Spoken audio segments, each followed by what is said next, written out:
So Glory ndo mabatiro akewo. Pamwana ebvunza kuti Glory anobata sei? Zvinombofamba sei? Akutoita tuntu twake. Yes. Anoshanda muromo.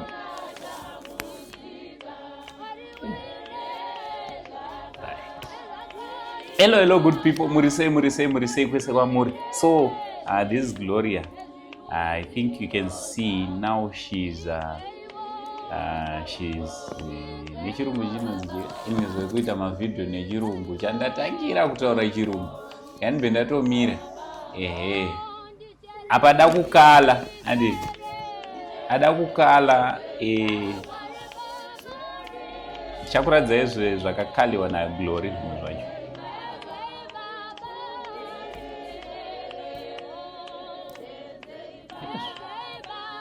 Yes. Glory wacho munomuziva zvakanaka here. Mungamugona anotodawo zvinhu ko.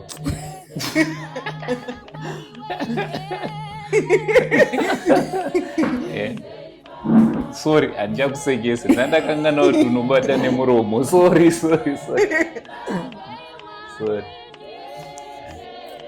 Ndeche, amungodai ka. Tiudzei kuti muruda kudii. Aiwa, mozoita tabva. Sei ada kuisiwa tichiri panapa naGlory chii. Vanhu vari panapa vane problem. Vatati foni dzavo dzibude muTV. Bora ngadziuye dzibude. Zvese zvandiri kutaura zviri kutonzwika. Hatisi kuzombodhilita kana toda kuti tingoita musikana ari kukala. Yes.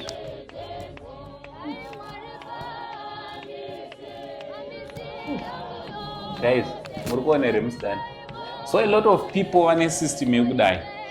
Vanhu vakawanda vane system yekuti vakasvika pamunhu ane ma-special needs handiti vanoda kumunzwira tsitsi nekuita sei. No, that is wrong.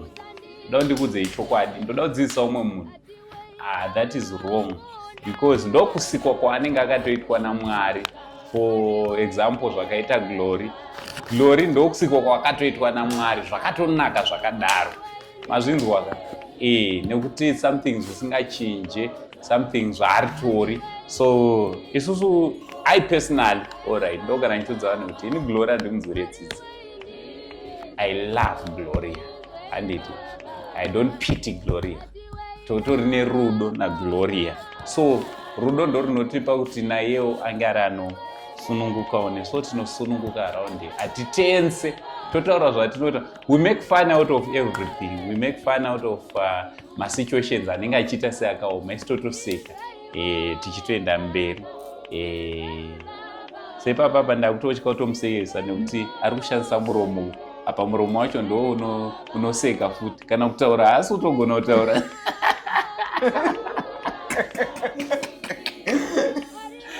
Anotaura sei ari kunyora satotombomira kuti mutaudza. Achimira achirega vazvona Glory. Vazvona. It's okay handiti. Varoona skill rako. Uyai padhuze onai zvakaitwa naGlory. Ndiye anokala so. Ndiye akakala so. NdiGlory akakala. Muri kuzviona? Ndopa unoona umwe munhu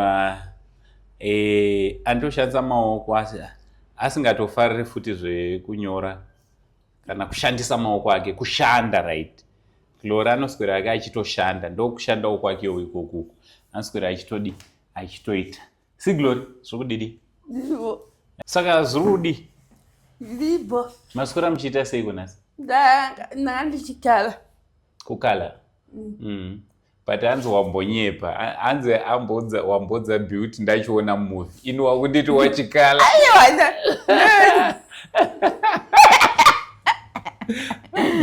Glory hachanatsotrustika zvaanotaura mazuva ano. Waswera uchitei iwe?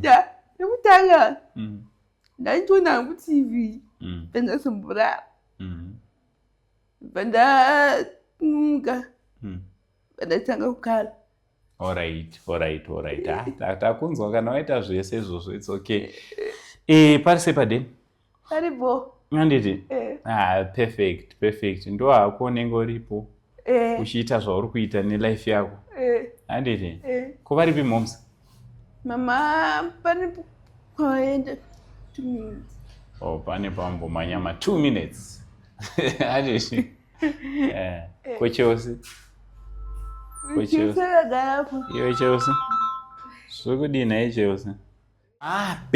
Beta namama pana varibo zvavo? Varibo.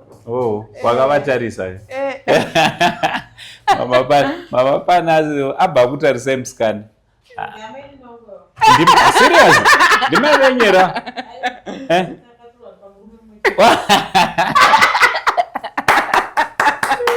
Mai guru namairi mama pana. Aiwa, zvandichaita ndichazokuradzai mama pana vachona mai guru namai nina nditi ndichazokuratidzai not today.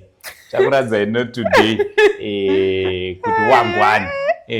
So Glorika, vanhu vanenge vachikuona zvako mumastreets. Makomenzi unombomuonawo? Pane ringiriona mama. Uri kunzwa sei nezvine zvitaura vanhu? Handiri kufara. Ava vanhu vanokuda handiti zvakanyanyisa. Mai guru ndo zvawakanakira.